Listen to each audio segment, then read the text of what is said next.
Happy Friday, guys. Congratulations on making it through the last day of your mathematics state testing. Hopefully, you'll be able to recover fully this weekend. Today's post is called Tough Call, Great Call. The first part has to do with our book that we're reading still, and the second part has to do with the day that I missed yesterday, which was May Day. It's a festival that occurs on May 1st, and I put a helpful link to a Wikipedia entry about it, just in case you were like, May Day? I've never even heard of May Day. My wife actually hadn't heard of May Day. Tara, this was new for Tara. It's not new for me because I grew up a Buffalo Sabres fan, and it's probably my favorite Rick Jeanneret call of all time when LaFontaine passed from his butt up to Brad May, and May made the defense look foolish and just scored to complete a sweep of Boston in the playoffs. I don't even remember what year it was. It was in the 90s for sure because LaFontaine was still playing.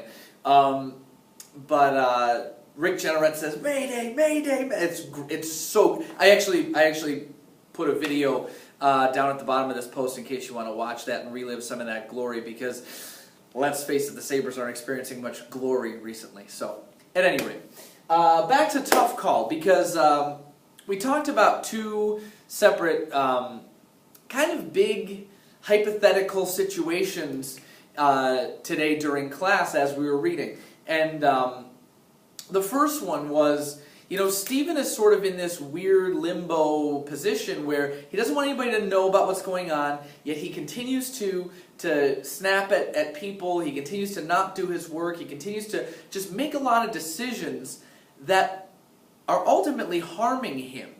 And I know we talked about it before, but again, we're starting to see firsthand, we're starting to discuss a little bit more just how much we can screw our own situations up even more than they already are by not taking care of ourselves. See, we're conditioned as human beings to, and I don't know why, it's a societal thing, but we don't ever want to seem like there's anything wrong.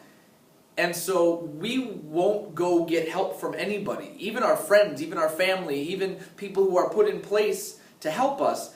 And a decision to not get help when we need it ultimately does more harm, because Stephen feels responsible for keeping parts of his family in working order and together, but he can't help anybody if he's a mess himself or if he falls apart himself too. So that's something that's important to remember, and that's something that's really great that we discussed today as part of our active reading, when we said, wait a minute, if I'm connecting with this character, I probably wouldn't say anything either. But then we got into that discussion about, well, maybe I should say something. Well, how am I going to be able to take care of Jeffrey if I'm, a mess in school? And how am I able to... And remember, all of this grade stuff, that his grades are plummeting because he's not doing anything, that could affect his ability to have his outlet, too, of his drums. He'd get kicked out of it. They have an eligibility policy. Something to think about. Last thing I want to tell you about, or talk to you about, or bring up, I should say, because we discussed it at length in class, is this notion that, and actually I left my book on my desk. I'll be right back. I'm going to get the actual page number. But the,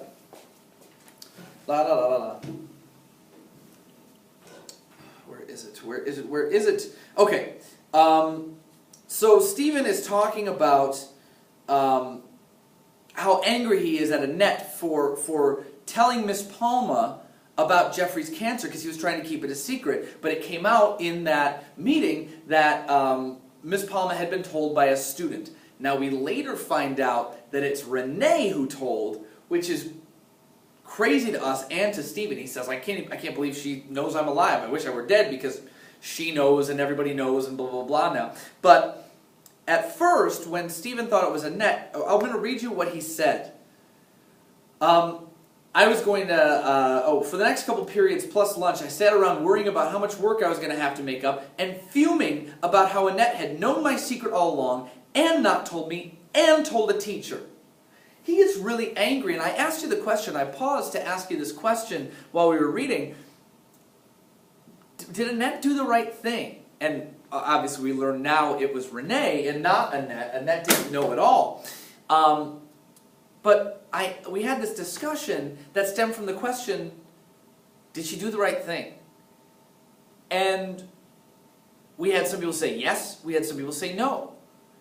And frankly, it's because of this whole notion that we've been talking about a lot, that in life, there are no black and white, right and wrong answers for a lot of the big tough questions. There's a lot of gray area. There's a lot of yes and no. Because the side of me that sides with the people who said, no, and that wasn't right, she shouldn't have done that, I get that this probably wasn't her news to tell. And again, it was Renee. But it wasn't Renee's news to tell. But the yes part of me saying that, did Renee do the right thing? The yes part of me is saying, well, he wasn't doing anything to help himself, and we were all getting very concerned. He wasn't acting like himself. He was throwing away all of his responsibilities. And at what point do we step in for the person who clearly isn't thinking straight and can't make good decisions and make the decision for him?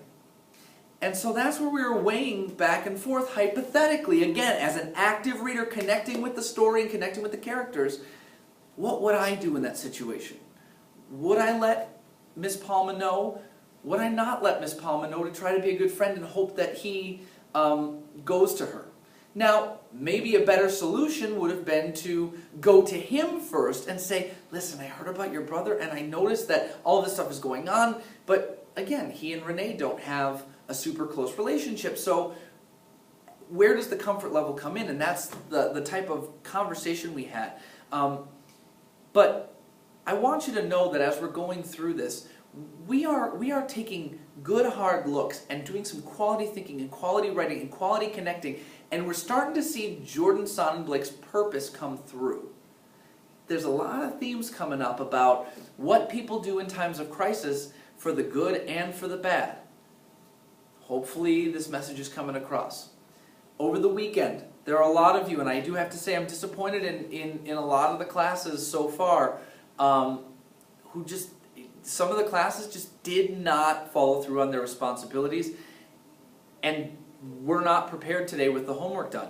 Even though I gave you multiple repeat warnings about the due date for some of this stuff, I kept putting it on your homework page. I kept putting it on my website. If you look down, you can see all of the stuff that you had the resources for, all those fire journals, all of those vocabulary words, all of these major events, everything, and you still didn't come prepared today with your work done.